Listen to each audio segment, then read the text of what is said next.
Bonjour à tous, bienvenue à la 3e édition de notre cycle de conférences débat que nous avons intitulé Résilience Océan Indien.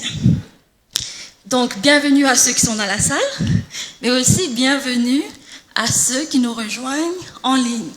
Avant que j'invite nos différents intervenants et notre invité spécial, j'invite le président de la CCIA, Monsieur Rivou Rakoutoundou Assange, et Madame Virginie Loret, la directrice de Cap Business Océan Indien, à partager des mots de bienvenue. Merci Fabiola. Bonjour à tous, tous ceux qui sont dans la salle et ceux qui suivent cet événement en ligne. La Chambre de commerce et d'industrie d'Antananarive est vraiment heureuse d'accueillir cet événement. Donc, il est une suite d'événements et il y en aura d'autres, j'en suis certain. Et nous sommes fiers aussi donc d'accueillir pour ma présidence, tout récente à la CCIA. Je suis heureux d'accueillir l'équipe très dynamique de Cap Business. Et je tiens à féliciter ici aussi l'équipe de l'exécutif de la Chambre de commerce de Tananarive, donc pour l'organisation. Et j'espère que cet événement nous apportera encore plus d'arguments et d'idées qui vont nourrir les réflexions que nous devons mener donc dans la préservation de l'environnement en général et la biodiversité en particulier. Pourquoi ? Parce que l'équilibre et la protection de la biodiversité est la seule garantie de la durabilité, de la disponibilité des ressources, des matières qui sont nécessaires non seulement donc à nous humains comme aliments, mais aussi donc à l'industrie. Donc le débat, l'événement d'aujourd'hui, va apporter sa contribution donc à l'édification de tous ces arguments, parce que le mouvement, nos réflexions ne vont pas s'arrêter donc à l'événement d'aujourd'hui, mais nous devons continuer là où nous travaillons tous dans la cité, et pas uniquement à Madagascar, mais dans nos îles de l'océan Indien, parce que Cap Business, c'est une organisation dont la CCIA est membre du bureau. C'est une organisation donc, qui œuvre dans le territoire des îles de l'océan Indien. Et je pense que nous avons aussi une place très importante dans le monde entier, vu l'emplacement géographique des îles de l'océan Indien. Je ne vais pas être long, je vais donner la parole à Virginie maintenant, et on a tous hâte de commencer. Merci beaucoup.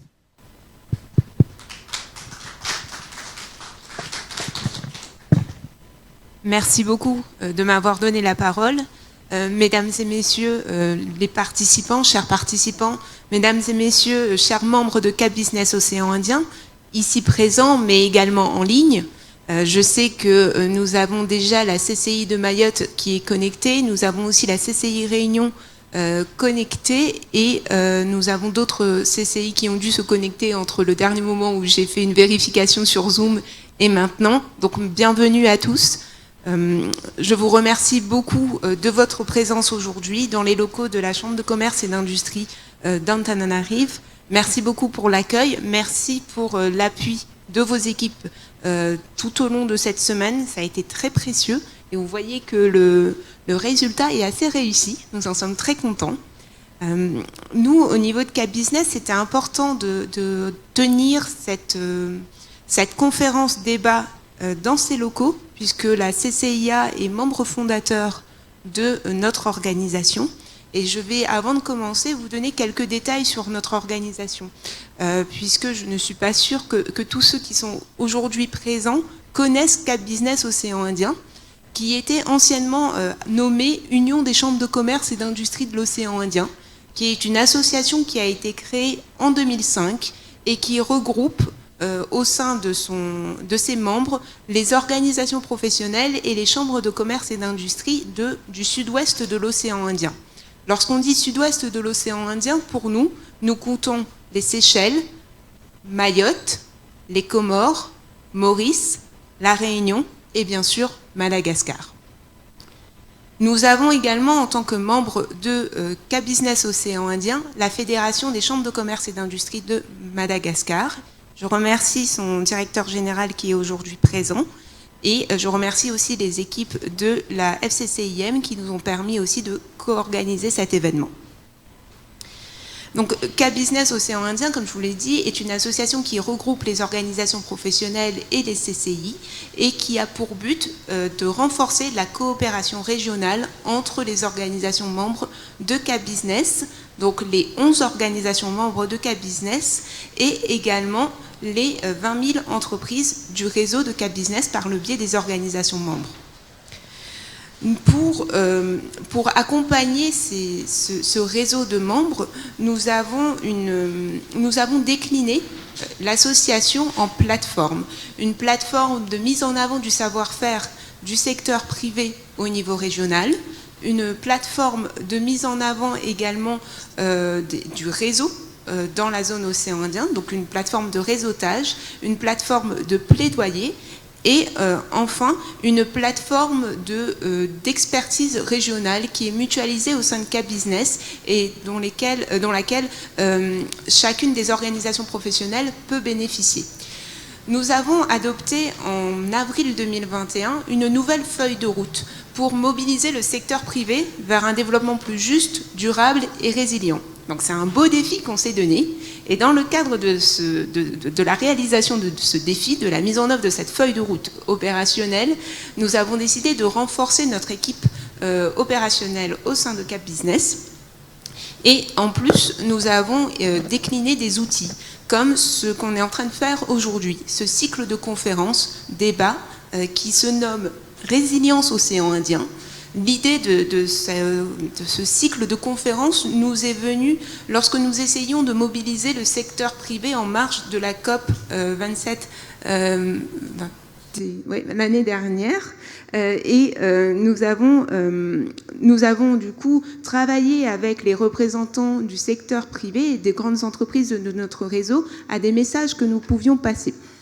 Et en complément, nous nous sommes dit que c'était intéressant d'essayer de sensibiliser un peu plus ce secteur privé par le biais de conférences débats que l'on veut sur le mode plutôt d'agitateur d'idées. Donc une question sur laquelle on va essayer de réfléchir pendant 1h30 avec l'appui de différents intervenants. Et aujourd'hui, ce qui est génial, c'est que nous avons des intervenantes.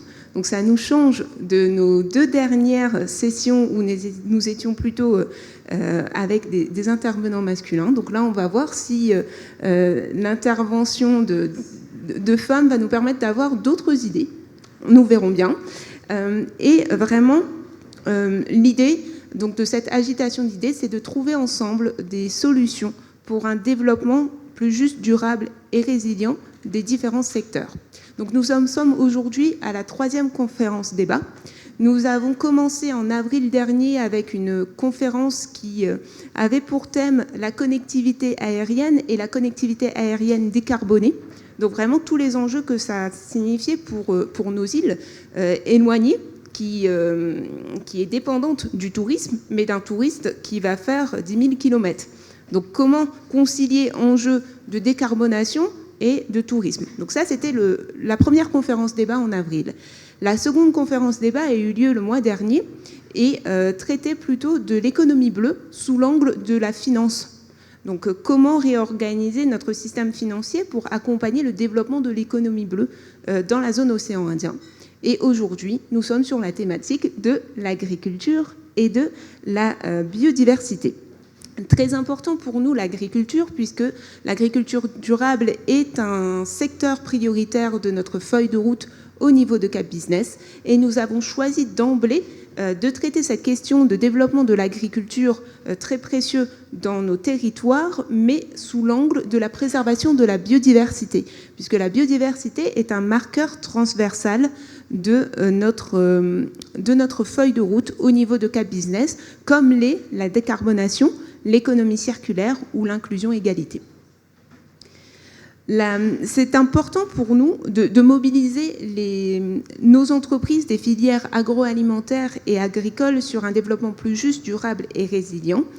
Et dans ce cadre, il fallait parler de l'agriculture durable et d'une agriculture et la continuité des activités agricoles qui dépendent, selon nous, de la biodiversité, que ce soit à travers la contribution de la fertilité du sol ou encore de la contribution à la pollinisation des plantes, pour ne vous donner que ces deux exemples.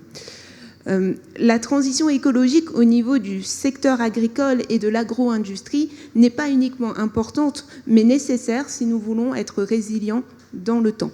Donc c'est important pour nous d'avoir en tête ces éléments avant de commencer cette conférence débat. Bien sûr, la conférence débat approfondira un peu plus ces questions. Et au niveau de Cap Business, nous nous sommes lancés ce beau défi de mobiliser le secteur privé vers un développement plus juste, durable et résilient, mais nous n'aurions pas pu nous lancer dans ce défi sans l'accompagnement de partenaires financiers qui nous ont fait confiance. Et je parle ici de l'Agence française de développement qui nous apporte son appui déjà pour l'organisation de cette conférence, de ce cycle de conférences débat, mais aussi pour le renforcement de capacité de notre équipe opérationnelle.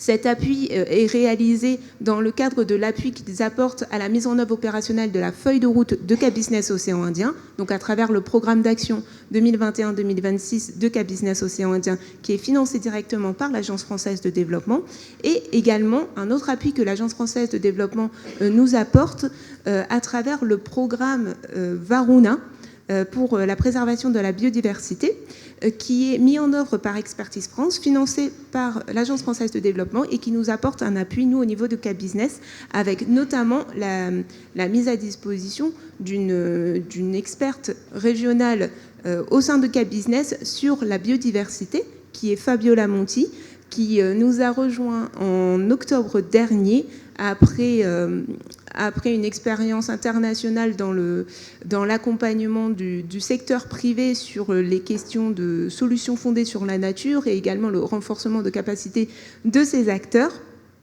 Et elle nous accompagne, elle a la lourde tâche au niveau de Cap Business d'essayer de mobiliser le secteur privé pour qu'ils intègrent dans leur pilotage les enjeux de préservation de la biodiversité et des écosystèmes.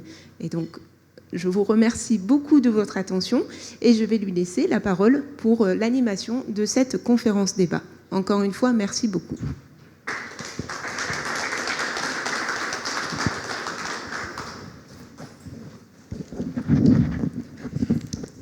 Alors, merci beaucoup Virginie pour cette introduction et merci beaucoup au mot de bienvenue du président de la CCIA. Avant d'aller dans la thématique de l'agriculture durable avec notre invité spécial, nous avons deux intervenantes, deux femmes, comme Virginie a mis en avant, qui vont vraiment mettre le contexte de la situation économique à Madagascar, mais aussi partager une initiative locale qui est liée à la transition écologique et l'agriculture. Donc, j'invite nos deux invités, Madame Adriani Tamoua, à nous rejoindre sur scène, et Madame Faravoulouloun Rassamanana. Merci à toutes les deux. Donc, notre première intervenante pour la rubrique numéro 1, qui est sur le contexte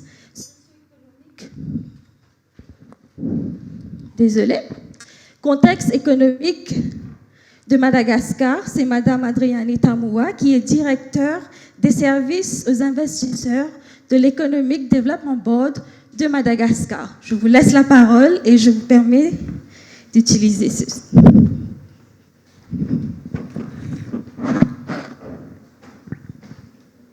Merci Fabiola.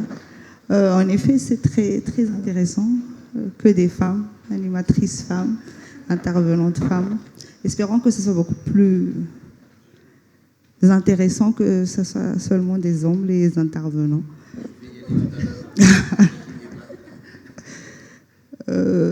Si quelqu'un peut passer, ok. Peut-être pour commencer, on va parler beaucoup plus de ce que c'est que l'EDBM, donc l'Economic Development Board of Madagascar, avant de passer sur des questions beaucoup plus sectorielles.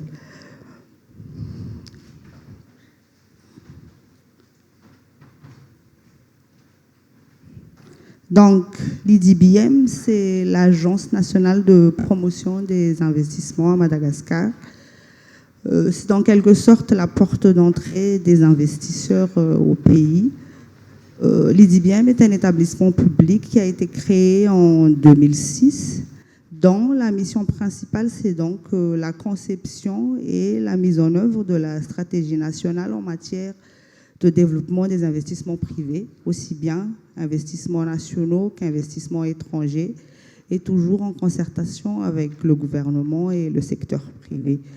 Il y a 3 missions principales de l'EDBM, donc l'amélioration du climat des affaires, la promotion des investissements privés et la facilitation des investissements. Même si l'EDBM est un établissement public, je tiens à préciser que l'EDBM est le seul établissement public à Madagascar où le conseil d'administration est composé en parité en nombres égaux entre le gouvernement et le secteur privé.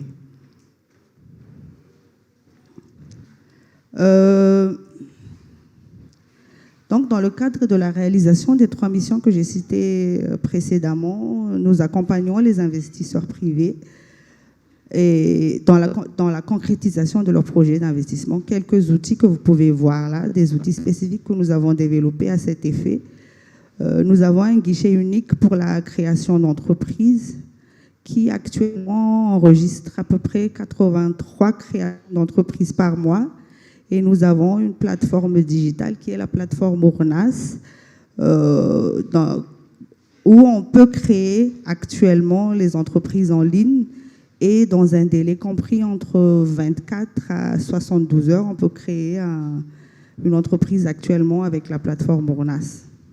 Nous avons également des services dédiés exclusivement à l'accompagnement des investisseurs.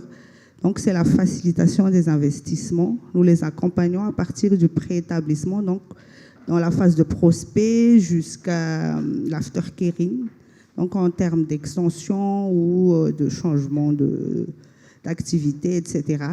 Toujours en concertation avec l'administration publique et le secteur privé. Pour la promotion des investissements, je crois que certains ici savent déjà, nous développons également des guides sectoriels qui sont disponibles en ligne. Vous pouvez voir sur edbm.mg. Nous avons également la plateforme de dialogue public-privé, dont nous, EDBM, nous assurons le secrétariat technique. Et c'est l'outil stratégique pour l'amélioration du climat des affaires et des investissements à Madagascar.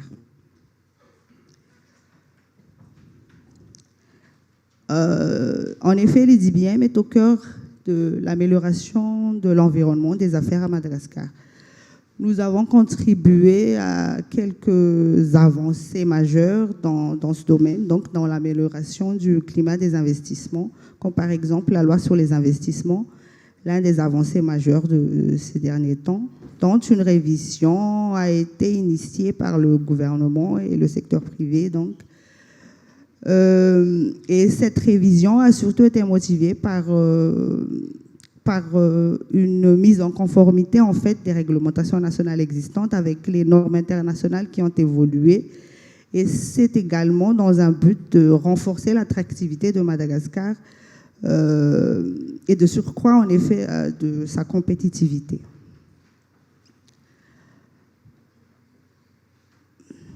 Donc, le cadre réglementaire des investissements à Madagascar, comme vous pouvez voir, est déjà assez développé. Vous pouvez voir tous les aspects qui ont toujours pour but de faciliter les affaires et les investissements et de faire de Madagascar un pays, une destination d'investissement privé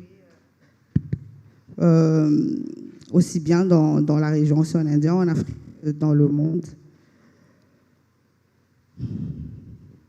En appui à toutes ces réglementations qui a été affichées tout à l'heure, Madagascar fait partie également d'accords régionaux et internationaux pour toujours renforcer cette attractivité en matière de promotion des investissements privés, mais surtout pour faciliter l'accès au marché, donc toujours dans le but principal d'accroître les investissements privés.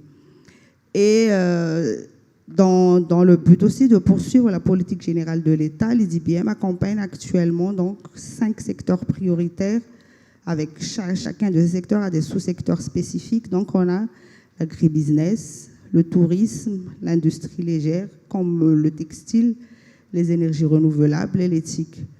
Je tiens à préciser que tous ces secteurs prioritaires que nous accompagnons intègrent ces enjeux transversaux de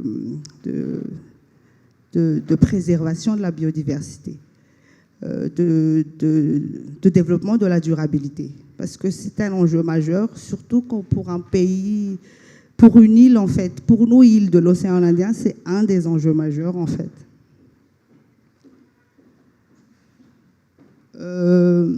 Donc, comme on a cité tout à l'heure, nous sommes la porte d'entrée pour investir à Madagascar.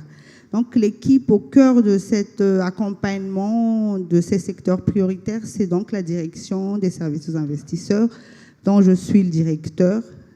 L'équipe est composée par des investment managers qui accompagnent chaque secteur, par des antennes régionales et par le guichet unique. Donc, le guichet unique qui est le One Stop Shop Center, donc, pour la création d'entreprises et pour toute la facilitation des formalités associées. Pour aller maintenant dans le vif du sujet, donc sur les opportunités d'investissement à Madagascar, et pour faire le link avec notre thème de ce jour, commençons par l'agribusiness parce que c'est l'agriculture résiliente, notre thème d'aujourd'hui. En effet, selon le rapport de pré-diagnostic de l'érosion de la biodiversité à Madagascar, donc effectué par Biotope en août 2021, l'agriculture, l'élevage et la pêche sont les secteurs les plus impactants la biodiversité. La considération de la biodiversité dans l'agribusiness est donc très importante et vitale en fait pour l'économie de nos îles de l'océan Indien. La considération de cette biodiversité contribuerait en effet au développement et à la durabilité du secteur agribusiness. Je dis bien agribusiness parce que ce n'est pas forcément seulement l'agriculture, mais vraiment tout l'agribusiness. Et la considération de la biodiversité, à mon avis, permettrait surtout de développer la résilience de nos systèmes de production. En adoptant en fait des pratiques beaucoup plus respectueuses de la biodiversité. Ça permettrait également de gérer l'eau, des ressources majeures en matière d'agribusiness, et pour gérer mieux et durablement les ressources naturelles, pour conserver les habitats naturels et pour préserver surtout la biodiversité et lutter contre le changement climatique qui est également un des grands enjeux majeurs des îles, en fait, et spécifiquement les îles de l'océan Indien sont les plus impactées. Comme vous pouvez constater sur le diapositive, là, le secteur de l'agribusiness est un secteur très prometteur pour Madagascar et offre des opportunités d'investissement diverses et très intéressantes, raison pour laquelle, en fait, le gouvernement malagasy, avec toutes les parties prenantes, prend en compte très sérieusement cet aspect biodiversité et se penche sur la promotion de sous-secteurs de l'agribusiness, engageant en fait la préservation de cette biodiversité-là. Pour ne citer un des secteurs majeurs que nous, ici à Madagascar, on promeut spécifiquement, c'est l'agriculture biologique, une agriculture beaucoup plus résiliente en fait. Donc l'agriculture biologique est encouragée à Madagascar parce que ça offre des perspectives intéressantes pour les investisseurs et surtout dans le secteur de l'agroalimentaire, un des secteurs prioritaires que le pays essaie de pousser beaucoup plus ces 10 dernières années. une agriculture résiliente, en fait, beaucoup plus résiliente et surtout beaucoup plus durable.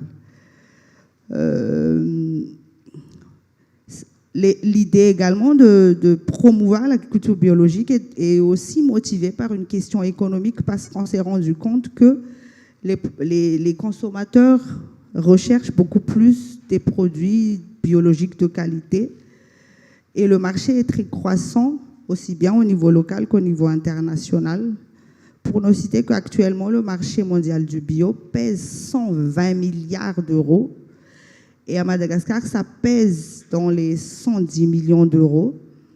Preuve de l'importance de ce secteur pour l'avenir de l'agribusiness à Madagascar.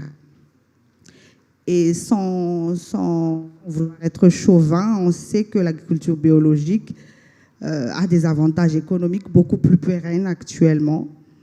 Et ça limite aussi l'impact de l'agribusiness sur l'environnement.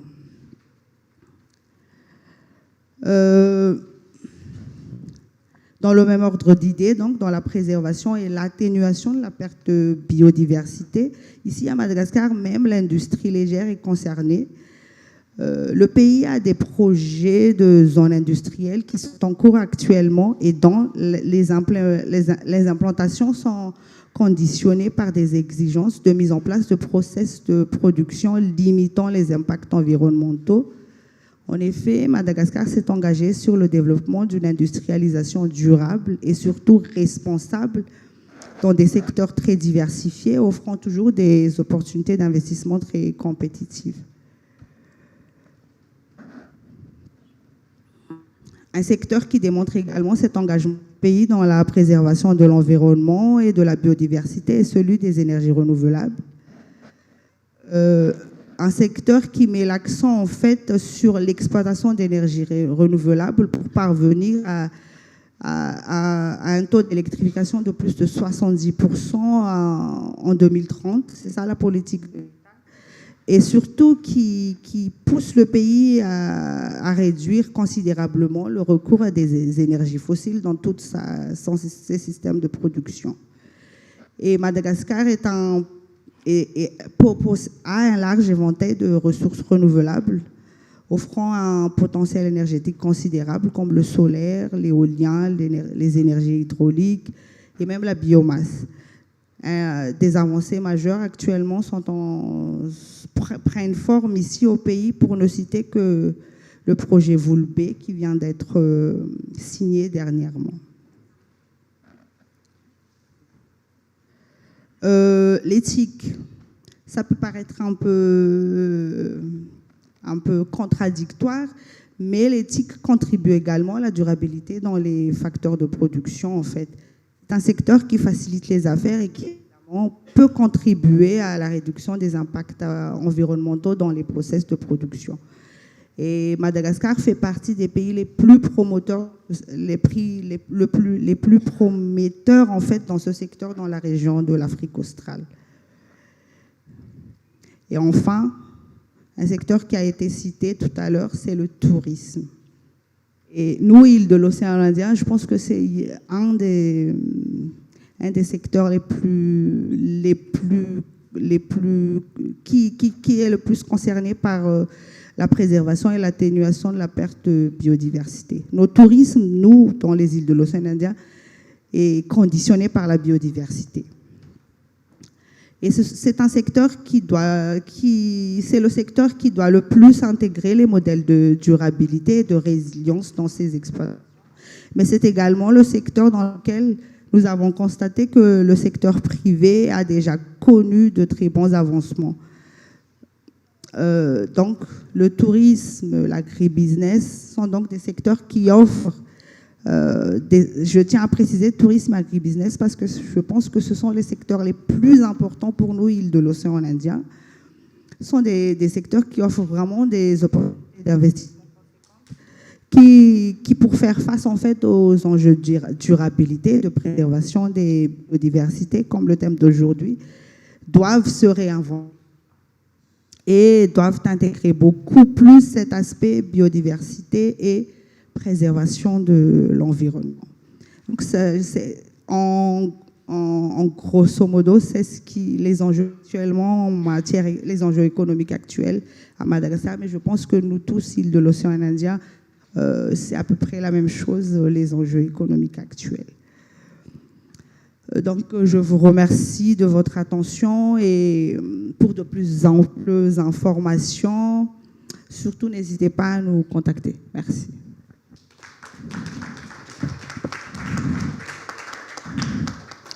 Merci beaucoup, Madame Tamoua. Alors, pour rappel, nous aurons une session dédiée aux questions-réponses un peu plus tard pour les 3 intervenantes.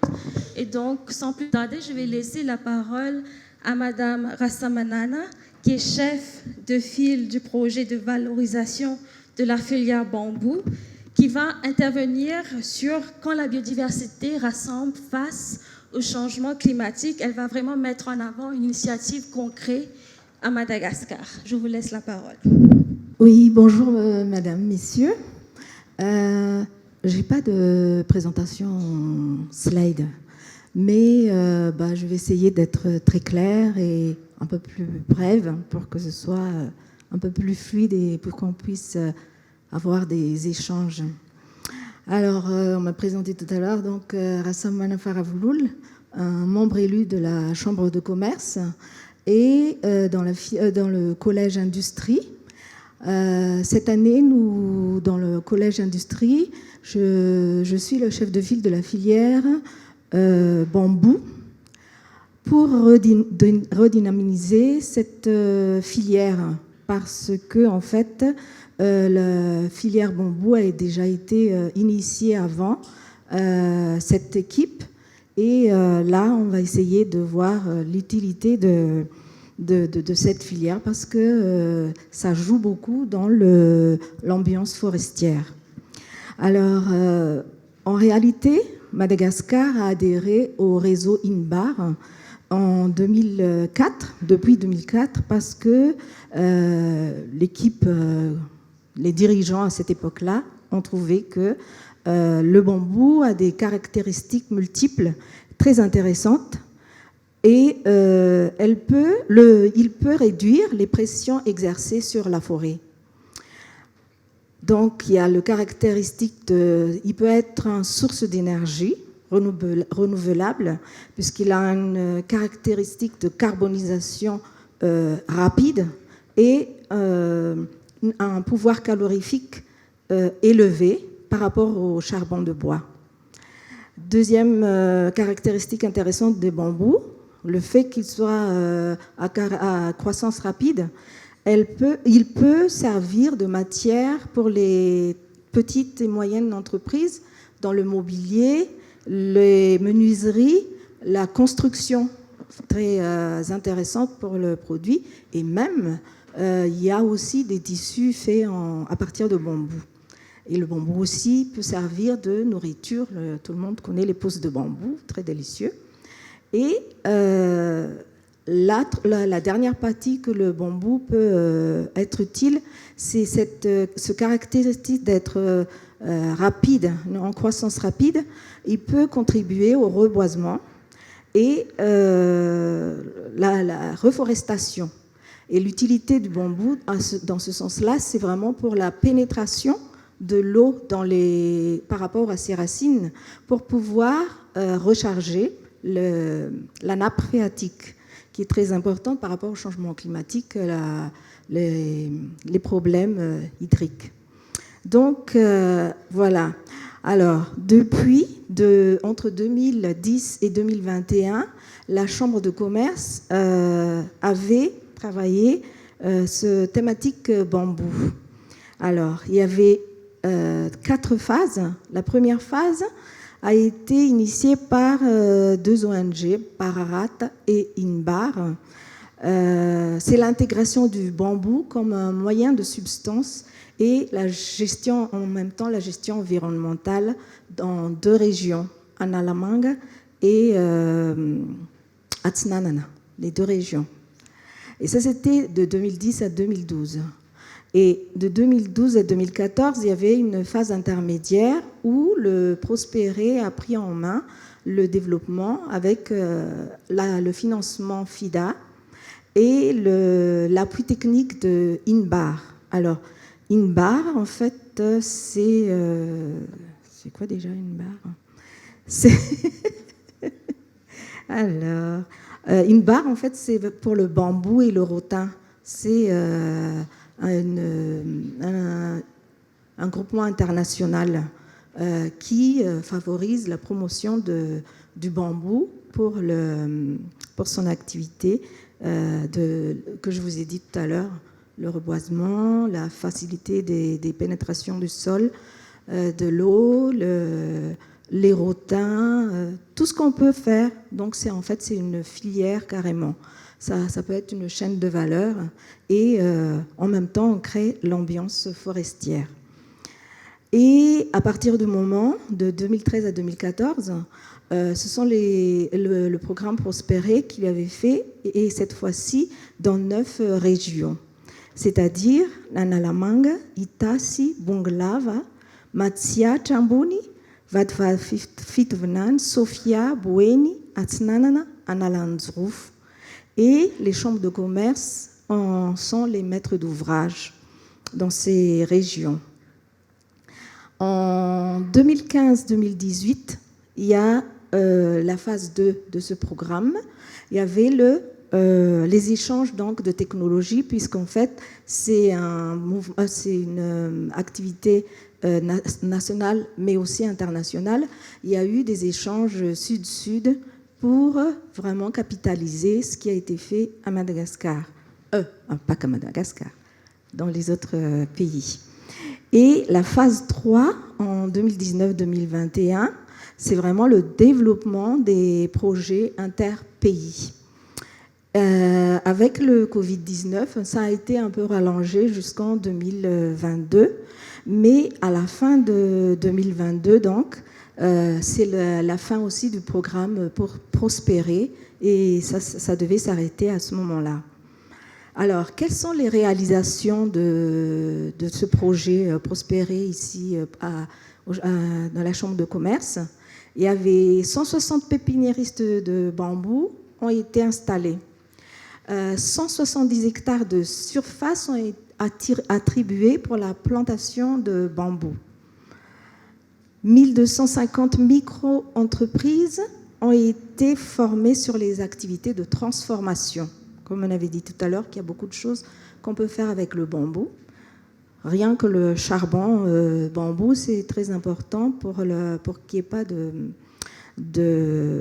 pour ne pas abîmer les forêts, si on fait cette plantation. Alors, 13 variétés de bambou aussi ont été introduites parce que, en fait, ce ne sont pas tous les bambous qui sont favorables au charbon, qui sont favorables par rapport aux meubles, qui sont favorables par rapport à la construction. Donc il fallait introduire d'autres variétés de bambou, bien que Madagascar a déjà plusieurs variétés. 4 centres de formation ont été installés. Les CPTC, Common Production and Training Center, dans les régions Asnanana, Analamanga, Matsiachambuni et Vadvad Fitnani. Et en dernier lieu, non pas en dernier lieu, il y a un laboratoire de culture in vitro de bambou à Benzi qui a été installé.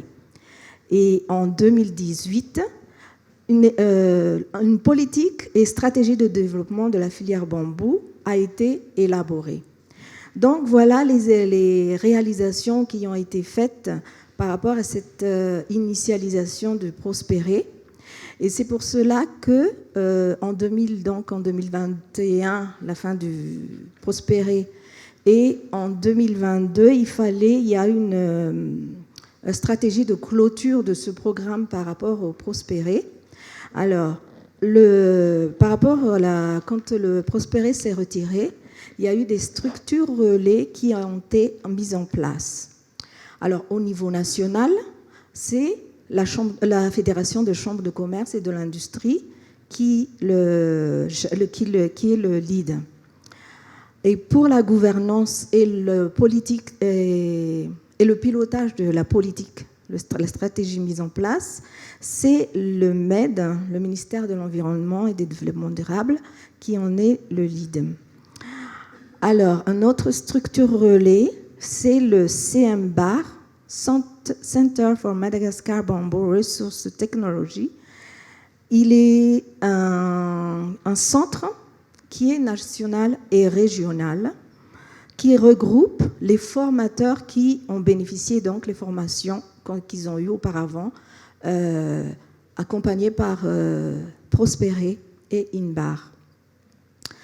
Et les plateformes de concertation d'appui filière, PCAF, Bambou, au niveau des régions, ont été mises en place. Alors, actuellement, ici, à la Chambre de commerce d'Antananarivo, on a lancé un diagnostic de la filière pour vraiment redynamiser, parce qu'on avait vu donc que le bambou créera pas seulement l'ambiance forestière qui va favoriser la biodiversité, que ce soit au niveau du sol, maintien du sol, la création des sources en eau, mais aussi ça va faire générer beaucoup d'activités. C'est une filière à part entière.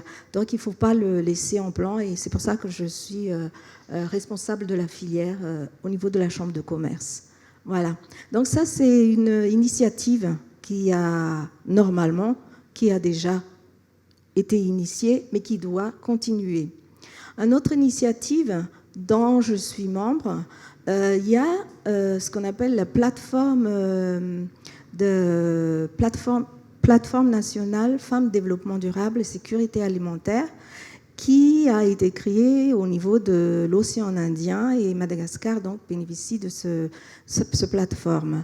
Et je suis membre de l'antenne régionale Analamang de plateforme Femmes Développement Durable et Sécurité Alimentaire. Dans le programme de Femmes Développement Durable et Sécurité Alimentaire, la FAO nous accompagne dans leur programme Forest and Farm Facility. Donc, dans ce programme de Forest Farm and Facility, ils travaillent directement avec les organisations de producteurs. Et donc, la plateforme accompagne les organisations de producteurs. Alors, ce que demande le cas de Forest and Farm Facility, il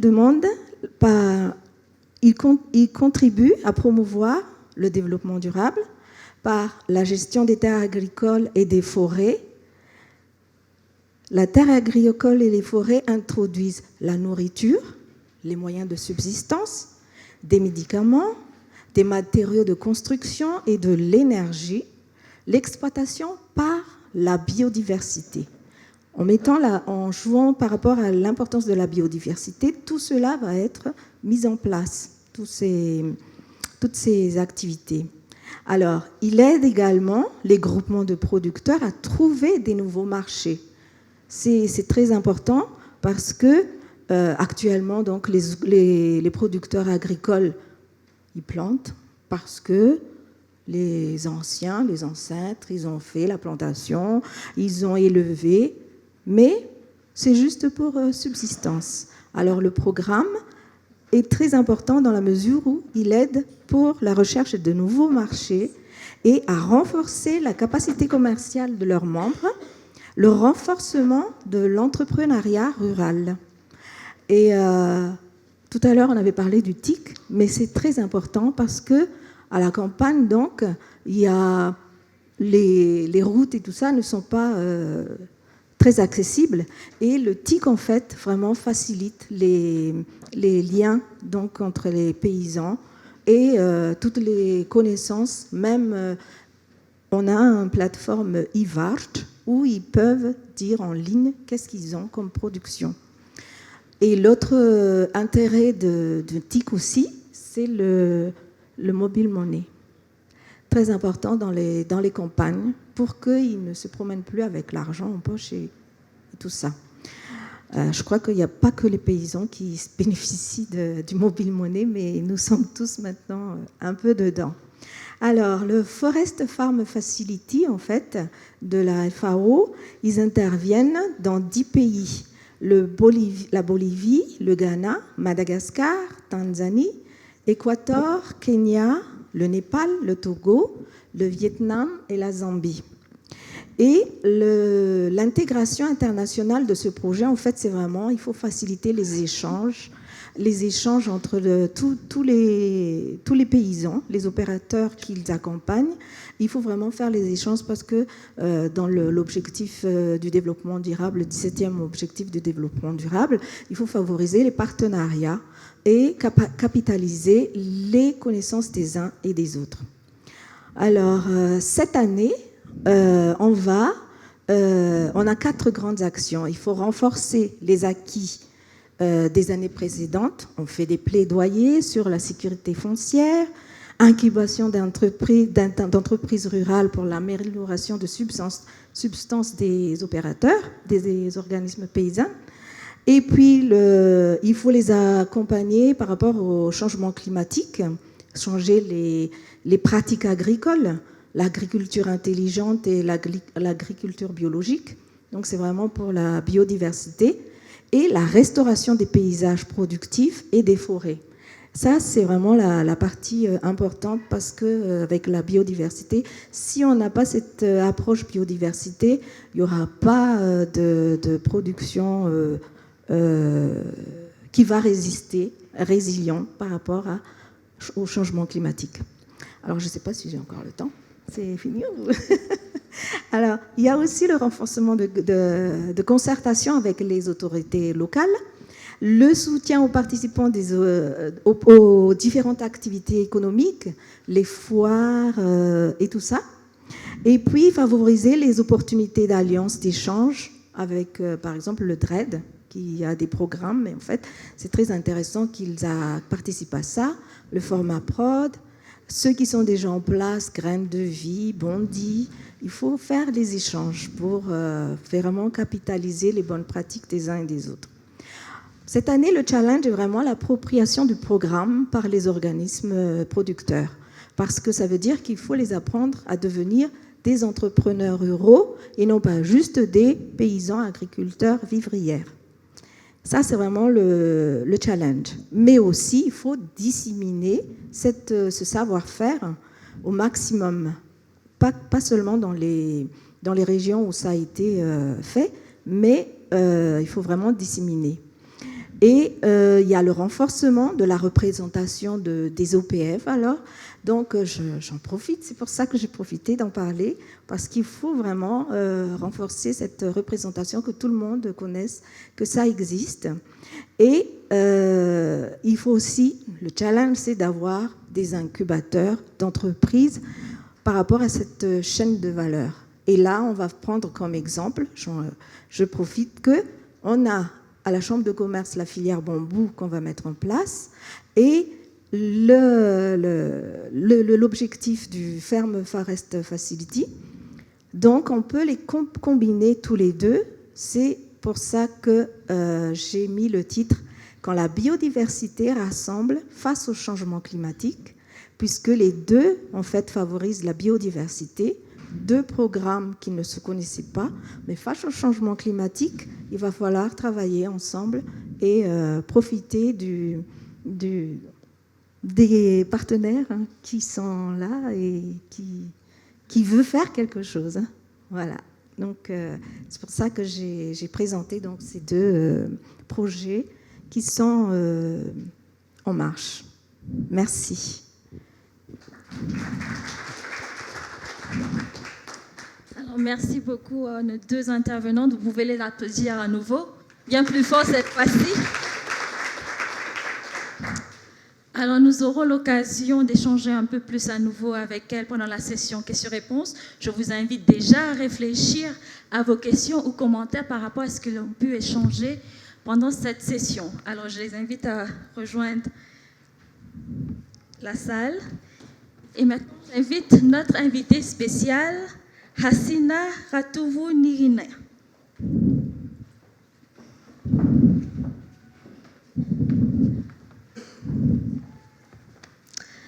Alors, avant que notre invité spécial nous fasse une présentation sur pourquoi c'est important et comment on peut réinventer les filières agricoles, il faut mettre la base sur pourquoi on est là. Alors, je n'ai pas besoin de rappeler le thème de cette conférence débat. Vous êtes tous au courant. Nous avons parlé de l'agriculture durable, mais aussi de l'agro-industrie et de l'importance de prendre en compte aussi l'agribusiness. Alors, pourquoi est-ce qu'on doit parler de l'agriculture durable? Pourquoi c'est important? Déjà, l'agriculture est un secteur qui est vulnérable. Elle est vulnérable aux perturbations, mais elle est aussi très vulnérable au changement climatique et aux autres aléas qui s'aggravent avec ce changement climatique. Maintenant, si on veut vraiment renverser cette tendance, il nous faut comprendre cette vulnérabilité. Quels sont les facteurs qui contribuent à cette vulnérabilité? Et aussi, quand on parle d'agriculture, quelle est l'importance des ressources naturelles et que signifie la dégradation et la perte de ces ressources naturelles pour l'agriculture durable? Alors, l'agriculture est vraiment dépendante des ressources naturelles renouvelables. Alors, quand on parle de mots renouvelables, ça peut nous emmener à penser que ces ressources-là, elles sont là à perpétuité. Alors, ce n'est pas le cas. Ces ressources naturelles qui soutiennent ces activités économiques du secteur agricole et de l'agro-industrie, elles sont renouvelables, oui, seulement si elles sont bien gérées. Seulement si nos activités économiques ont un impact minimal, ont pas d'impact du tout sur ces ressources naturelles. Si nous gérons bien ces ressources naturelles, nous commençons ce parcours au fait de résilience. Nous maintenons ces ressources qui soutiennent ces activités agricoles, mais nous permettons aussi à ce secteur d'être résilient dans le temps. Donc, sans plus tarder, j'aimerais inviter notre invitée spéciale, qui est ingénieure agronome, mais elle est aussi passionnée de l'entrepreneuriat rural et actuellement, elle est chef de composante agribusiness au sein du projet Prada de la GIZ. Donc, sans plus tarder, je te laisse la parole à Sina. Merci beaucoup, Fabiola. Merci, chère assistance. Merci beaucoup pour l'invitation tout d'abord. Je suis vraiment très honorée d'être là aujourd'hui pour parler de ces deux thèmes, agriculture durable, résiliente, mais également vraiment à travers la biodiversité. Ces deux thèmes, vraiment, c'est crucial parce que, comme vous savez, c'est vraiment au cœur de nos activités et vraiment, nous allons discuter, nous allons voir les solutions ensemble. Je n'ai pas apporté la solution. J'espère que vous n'êtes pas déçus que je n'ai pas apporté la solution, mais quand même, on va pouvoir en discuter. Donc, merci beaucoup, Fabiola. Si tu me le permets, je vais me lever pour la présentation. Donc, comme Fabiola a déjà dit tout à l'heure, le thème, c'est l'agriculture durable et résiliente. Et si les filières agricoles se réinventaient? Je pense que la salle est vraiment pleine parce que nous sommes tous très intéressés à savoir les solutions pour l'agriculture durable qui assure quand même notre nourriture quotidienne, n'est-ce pas? C'est vraiment notre pain quotidien qu'on va discuter aujourd'hui. Donc, je vous invite à apporter vos solutions, apporter vos propositions, recommandations que nous pourrions aussi après appliquer dans nos projets respectifs. Donc, je vais continuer par les deux thèmes, la biodiversité et l'agriculture. Comme vous savez, et j'espère que la plupart de nous tous savent, que ces deux thèmes sont vraiment à l'opposé. Donc, quand on dit développement agricole, c'est-à-dire vraiment toujours vers ça s'oppose toujours vers la protection de l'environnement. Donc, habituellement, dans les pratiques agricoles, il y a toujours la destruction de l'environnement à travers les pratiques de culture sur brûlis, les défrichements, parce que j'ai déjà expliqué, je peux expliquer encore une fois qu'il est plus difficile d'exploiter sur un terrain nu que d'exploiter sur des zones forestières. Donc les zones forestières sont plus fertiles. C'est pour ça c'est vraiment deux thématiques opposées.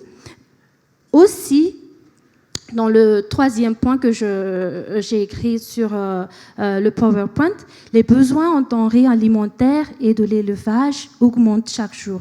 C'est vraiment notre nourriture. Voilà. Donc l'humanité a tendance à chercher des terrains propices pour répondre à ses besoins. Et c'est logique, n'est-ce pas?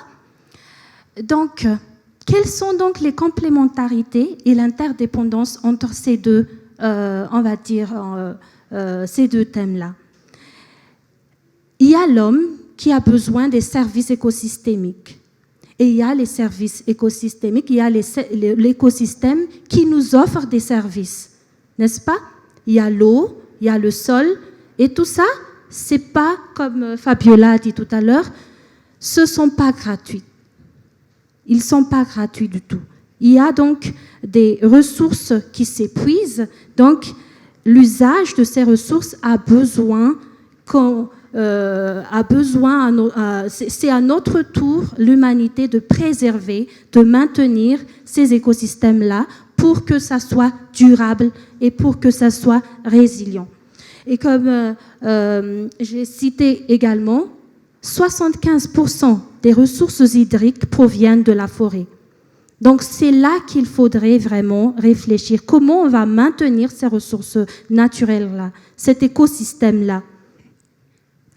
Et encore une fois, cette complémentarité, cette interdépendance, cette dualité est plus intensifiée et perturbée par les effets du changement climatique. Donc, je vais vous expliquer un tout petit peu ce qu'on appelle les services écosystémiques. Comme ça, comme je vais expliquer après, vous allez comprendre pourquoi c'est vraiment très important d'insister là-dessus, de maintenir ces services-là, mais également de préserver l'écosystème et qui sont les acteurs dans la préservation et le maintien de ces services écosystèmes-là. J'espère que vous voyez quand même ce que j'ai écrit. Il y a 3 fonctions, 3 services offerts par l'écosystème, par la nature. Vraiment, la nature est généreuse, n'est-ce pas? Il y a le service de soutien, il y a le service d'approvisionnement, il y a le service de régulation et il y a le service culturel. Quand vous allez visiter le parc de Mantadi, c'est un service écosystémique que la nature nous offre, n'est-ce pas? Quand vous allez vraiment récolter les produits agricoles, c'est le service d'approvisionnement qui nous approvisionne tous les jours nos alimentations, nos nourritures.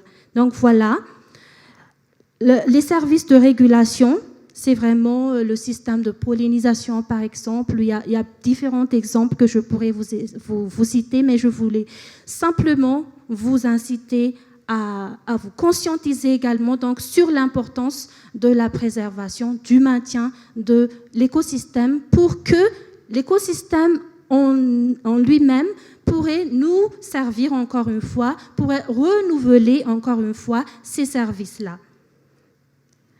Quels sont les risques à laquelle les filières agricoles font face donc dans la région de l'océan Indien? L'océan Indien, comme il y a déjà stipulé dans plusieurs études, est la 3e région du monde la plus affectée par les événements climatiques extrêmes. Et bien évidemment, il faudrait donc une conscientisation à long terme pour nous, pour tous les acteurs. Sinon, la considération du service écosystémique, qui est encore une fois vulnérable face aux effets du changement climatique, provoque l'augmentation des charges de chacun, de l'entreprise, de l'agro-industrie, de chaque acteur de la chaîne de valeur, car les ressources s'épuisent. Selon les recherches que j'ai menées, il y a plusieurs études qui ont été faites, si notre utilisation, si notre usage de la ressource naturelle continue à ce rythme, d'ici 2030, nous allons épuiser la ressource en eau et la ressource en forêt. Je pense que vous constatez déjà, si vous allez par la RN 7 ou si vous allez par d'autres RN, c'est vraiment, je ne dirais pas le désert, mais quand même, c'est vulnérable, hein. C'est vraiment grave. Donc, il faut vraiment restaurer tout ça. Il faut vraiment voir comment on va, encore une fois, rendre ce secteur plus résilient et plus durable. Et voilà, donc je donne quelques exemples quant à la perturbation des indicateurs climatiques dans la région de l'océan Indien. Il y a l'accroissement de la variabilité de la précipitation, il y a les sécheresses prolongées, la température trop élevée et il y a l'amplification des risques d'inondation. Je pense que vous constatez déjà pendant la période d'été et aussi pendant la période sèche. Vous pouvez déjà constater en vous-même que ces indicateurs-là sont vraiment visibles actuellement. Et quels sont les impacts de ces perturbations des indicateurs de changement climatique face à l'agriculture? Donc, il y a les menaces et bien évidemment, les récoltes sont affectées par rapport à ça. Il y a la destruction répétée des récoltes par rapport face aux cyclones.